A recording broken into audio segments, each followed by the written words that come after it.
حضرت معاذ رضی اللہ تعالیٰ سفر پر جا رہے ہیں تو معاذ نے نبی علیہ السلام سے درخواست کی، حضور کوئی نصیحت فرمائے، حضور کوئی نصیحت فرمائے۔ تو نبی علیہ السلام نے اپنی زبان مبارک پکڑی، فرمایا اس کی حفاظت کرو، کرو۔ تو معاذ رضی اللہ تعالیٰ عنہ نے اس کو معمولی سمجھا، فرمایا یا رسول اللہ اس کے علاوہ کچھ اور بھی؟ تو آپ نے فرمایا اے معاذ اس کو معمولی مت سمجھ، اس کی وجہ سے بہت سے لوگ جہنم میں جائیں گے، جہنم میں جائیں گے۔ میں نے گزشتہ جمعہ بھی ذکر کیا تھا کہ یہ جو زبان ہے اس کو عام مت سمجھو، اس زبان سے گھر کا ماحول جنت کا نمونہ بھی بن سکتا ہے، اور اسی زبان سے آپ گھر کے ماحول کو جہنم کا ایندھن بھی بنا سکتے ہیں۔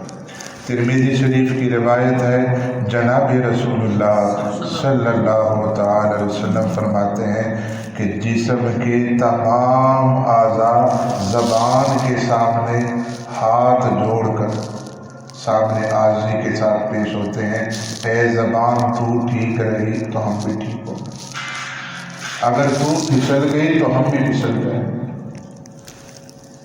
اس لیے نبی علیہ السلام فرماتے ہیں کہ مسلمان کے اسلام کی خوبی کیا ہے؟ فرمایا لایانی باتوں سے بچنا، لایانی باتوں سے جو بچے گا یہ ایک انسان کے اسلام کی خوبی ہے۔ یہ نہیں ذکر کیا کہ جو جھوٹ سے بڑھ جائے، جھوٹ نہیں، غیبت نہیں، یہ تو آگے کی باتیں، فرمایا فضول بات بھی نہ کرے۔ ایک مسلمان اور فضول بات کر رہا ہے۔ حضرت لقمان رحمۃ اللہ علیہ فرماتے ہیں، کسی نے ان سے پوچھا کہ اللہ نے آپ کو یہ جو مقام دیا کس وجہ سے دیا؟ وہ فرماتے ہیں کہ میں نے لایانی باتوں کو چھوڑ دیا، لایانی باتوں کو، فضول باتوں کو چھوڑ دیا۔ لایانی کہتے ایسی باتیں، ایسی جس کا نہ دنیا میں فائدہ ہو نہ آخرت میں، نہ دنیا میں فائدہ ہو نہ آخرت میں۔ فرمایا میں نے ان باتوں کو چھوڑ دیا، اللہ نے مجھے یہ مقام دیا۔ نبی علیہ السلام فرماتے زبان کے حوالے سے آپ نے فرمایا کہ بعض دفعہ بندہ زبان سے ایسا بول نکال لیتا ہے کہ اللہ تعالیٰ اس پر اس کو بڑا مقام دے دیتے ہیں، اور بعض دفعہ ایسا زبان سے بول نکل آتا ہے کہ اللہ تعالیٰ اس کے لیے جہنم لکھ دیتے ہیں۔ تو اس لیے زبان پر آپ علیہ السلام نے بڑا زور دیا۔ کبھی آپ علیہ السلام فرماتے ہیں کہ دو چیزوں کی گارنٹی مجھے دے دو، میں جنت کی ضمانت دیتا ہوں۔ دو چیزوں کی گارنٹی مجھے دے دو، میں جنت کی ضمانت دیتا ہوں۔ فرمایا زبان کی ضمانت مجھے دے دو، میں جو ہے جنت کی ضمانت دیتا ہوں۔ شرمگاہ کی ضمانت مجھے دے دو کہ اس کو غلط نہیں سمجھ، میں جنت کی ضمانت دے دیتا ہوں۔ سیدنا عمر فاروق رضی اللہ تعالیٰ عنہ جو ہے ابو بکر صدیق رضی اللہ تعالیٰ عنہ کے پاس آئے تو وہ اپنی زبان کو کھینچ رہے ہیں، عمر فاروق رضی اللہ عنہ نے پوچھا حضرت کیا ہو گیا؟ فرمایا اس زبان کی وجہ سے میں بڑا کام، اس زبان نے ہمیں بڑا مروایا ہے، اس زبان نے ہمیں بڑا مروایا ہے۔ آپ علیہ السلام کیا فرماتے ہیں؟ آپ علیہ السلام فرماتے ہیں کہ جس بندے کو جنت میں آسانی کے ساتھ جانا، آسان عبادت چاہیے اور جنت میں جلدی پہنچنا چاہتا ہے، فرمایا کہ دو کام کر لو، اچھے اخلاق اور خاموشی، اچھے اخلاق اور خاموشی۔ اور ایک حدیث میں آتا ہے من صمت نجا، جو خاموش رہا وہ جو ہے وہ نجات پا گیا، جو خاموش رہا وہ نجات پا گیا۔ آج اس زبان سے، یہ زبان کیا گل کھلاتی ہے ہر بندے کو پتہ ہے، یہی زبان غیبت کے لیے بھی استعمال ہو رہی ہے، چغل خوری کے لیے بھی استعمال ہو رہی ہے، جھوٹ کے لیے بھی استعمال ہو رہی ہے، لڑائی کسی میں ڈالنا ہے اس کے لیے بھی استعمال ہو رہی ہے۔ جناب رسول اللہ صلی اللہ تعالی وسلم فرماتے ہیں کہ اللہ کے نزدیک قیامت کے دن سب سے برا شخص وہ ہوگا جس کی زبان سے لوگ تنگ ہوں گے اور دور بھاگیں گے، جس کی زبان سے بد کلامی سے لوگ تنگ ہوں گے اور دور بھاگیں گے، دور بھاگیں گے۔ اور کبھی نبی علیہ الصلوۃ والسلام فرماتے ہیں کہ یہ جو زبان ہے اس کو معمولی مت سمجھو، یہ زبان ہے۔ امی عائشہ نے فرمایا بد کلامی کرنے والے شخص سے لوگ دور بھاگتے ہیں، ایسے بندے سے اللہ نفرت کرتے ہیں، ایسے بندے کو اللہ پسند نہیں کرتے۔ امام حضرت لقمان رحمت اللہ علیہ سے کسی نے کہا حضرت یہ بکری جو ہے اس کو ذبح کریں، بکری اس کو ذبح کریں اور اس میں جو سب سے عمدہ ٹکڑا ہے گوشت کا وہ لے آئے۔ تو حضرت لقمان رحمت اللہ علیہ نے بکری ذبح کی تو اس میں زبان اور دل صاحب کو پیش کیا۔ پھر کچھ عرصے بعد حضرت لقمان سے ذکر کیا حضرت یہ بکری لیں ذبح کریں، بکری ذبح کی، فرمایا اس میں جو سب سے برا ٹکڑا ہے، گندا ٹکڑا ہے وہ ذرا نکال کے دے، تو زبان اور دل دی۔ تو نبی علیہ الصلوۃ والسلام کا بھی فرمان ہے الا ان فی الجسد مضغہ، جسم میں ایک ایسا لوتڑا ہے اگر وہ ٹھیک ہو جائے تو سب چیزیں ٹھیک، اگر وہ ٹھیک ہو جائے تو سب چیزیں ٹھیک ہیں، اگر وہ خراب ہو جائے تو سب چیز خراب۔ تو لقمان رحمت اللہ علیہ سے جب کہا گیا کہ سب سے عمدہ چیز لے کر آؤ، تب وہ لے کر کیا گئے زبان اور دل، کہا سب سے برا ٹکڑا لے کر آؤ گوشت کا، تو زبان اور دل لے کر چلے گئے۔ تو اس نے کہا حضرت معاملہ کیا ہے، ماجرا کیا ہے؟ اچھی چیز میں پوچھوں تب بھی آپ یہی لے کر آتے ہیں اور بری چیز پوچھوں تب بھی آپ یہی لے کر آتے ہیں۔ تو انہوں نے فرمایا اگر جسم میں یہ دو چیزیں ٹھیک ہو جائیں اس سے بہتر کوئی چیز نہیں، اور اگر یہ غلط ہو جائے تو اس سے بری کوئی چیز، اس سے بری کوئی چیز نہیں ہے۔ تو اس لیے زبان کی حفاظت کرنی ہے، زبان کی حفاظت کرنی ہے۔ اسی زبان سے جھوٹ بھی بولتے ہیں، اسی زبان سے غیبت بھی کرتے ہیں، اسی زبان سے چغلی بھی کرتے ہیں، اسی زبان سے جو ہے لڑاتے بھی ہیں، اور پھر کہتے ہیں قاری صاحب ہم نے تو اتنی تلاوت کی ہے، اتنی تلاوت کی ہے اور کام ہی نہیں ہوا۔ حالانکہ بخاری کی روایت ہے اور حدیث میں بھی آتا ہے صحابہ قرآن پڑھتے تھے فرشتے نازل ہوتے تھے، صحابہ قرآن پڑھتے تھے فرشتے نازل ہوتے تھے، ہم قرآن پڑھتے ہیں، ہم قرآن پڑھتے پڑھتے اکتا جاتے ہیں،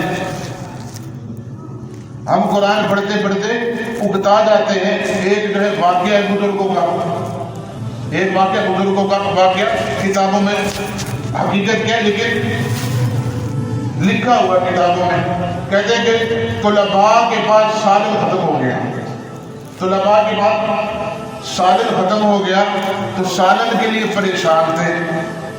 تو ایک اللہ والے وہاں سے گزرے، اللہ والے وہاں سے گزرے، کہا کیوں پریشان ہو؟ کہا جی روٹی تو ہے پر سالن نہیں ہے۔ اللہ والے نے قرآن کریم کی چند آیات پڑھی، سورۃ فاتحہ پڑھی اور پانی پر دم کیے، پانی میٹھا ہو گیا۔ چند دن بعد جو ہے پھر سالن ختم، مدارس میں تو نہیں ہوتا، کبھی ہے کبھی نہیں، تو پھر سالن ختم۔ تو اب ہر طالب علم نے کیا کیا، پانی سامنے رکھا، پھونک مار رہے ہیں، سورۃ فاتحہ پڑھ رہے پھونک مار رہے ہیں، تو پانی میٹھا کیا ہونا ہے؟ شہد کیا، یہ تو میٹھا ہی نہیں ہو رہا تو شہد کیا بنے گا؟ تو اتنے میں وہی بزرگ آئے تو ان بزرگوں سے کہا کہ حضرت آپ اندر سے کچھ اور پڑھ رہے تھے اور زبان پر فاتحہ لے کر آ رہے تھے۔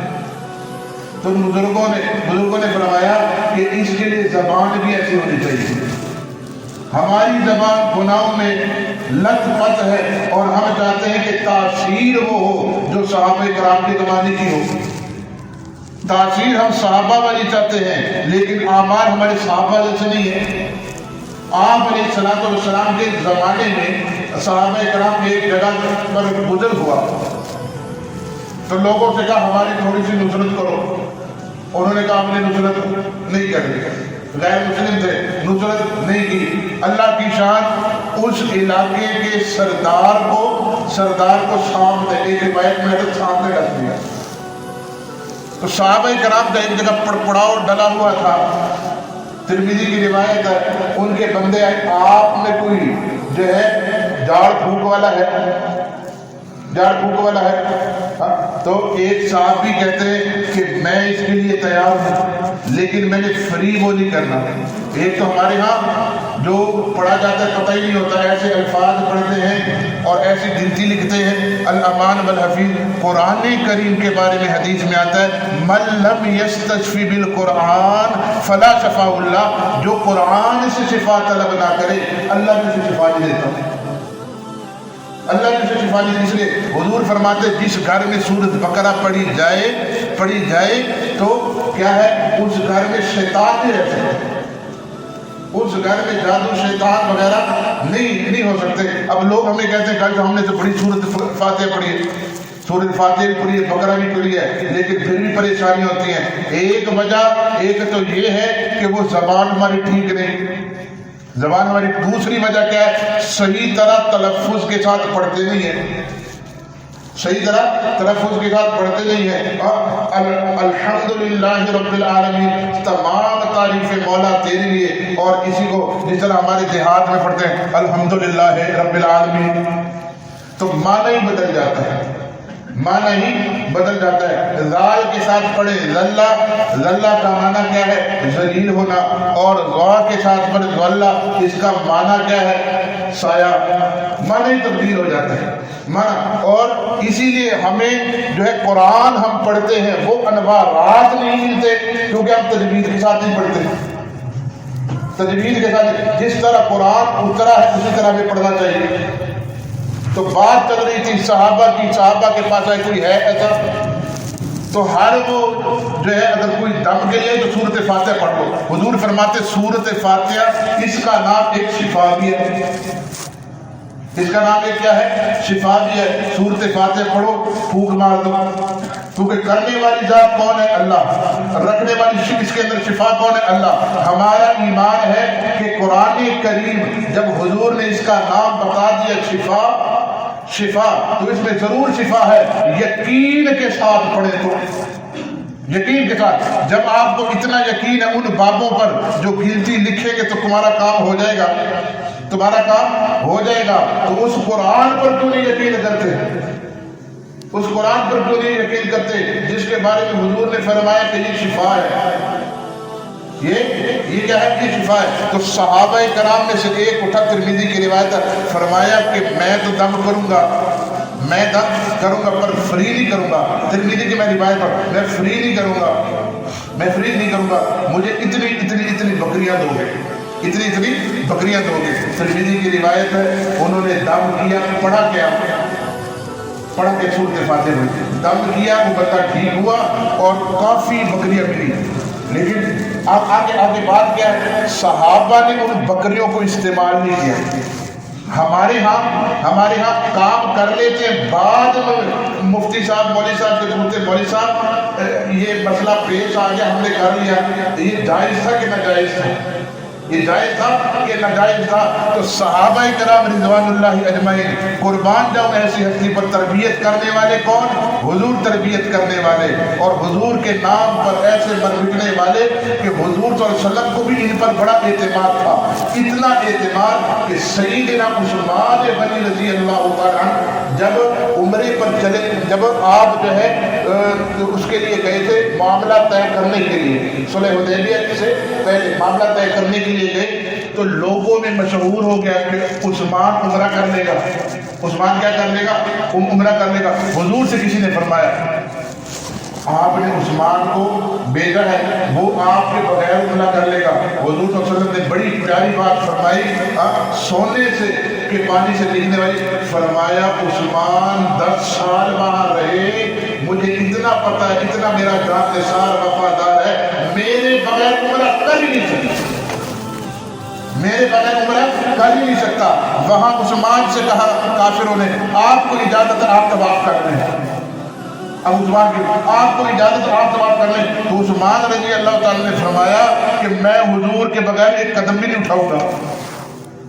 یہ ہے صحابہ، لوگ کہتے ہیں صحابہ ہمارے لیے حجت ہے، ہمارے پاس نماز پہنچی صحابہ کی وجہ سے، اور جو ہے نماز میں کتنے رکعتیں پڑھنی ہے، فجر میں کتنی، ظہر میں کتنی، عشاء میں کتنی، یہ سب صحابہ نے بتایا، روزے کے متعلق صحابہ نے بتایا، ہر چیز کے متعلق صحابہ کو دین سے نکال دو، دین ہی نہیں رہتا، دین نہیں رہتا۔ اب وہ صحابہ کرام کی جماعت جناب رسول اللہ صلی اللہ علیہ وسلم کے پاس لے کر گئے، جناب رسول اللہ وہ بکریاں لے کر گئے، تو جناب رسول اللہ صلی اللہ علیہ وسلم نے پوچھا بھائی مجھے یہ تو بتاؤ آپ نے پڑھا کیا؟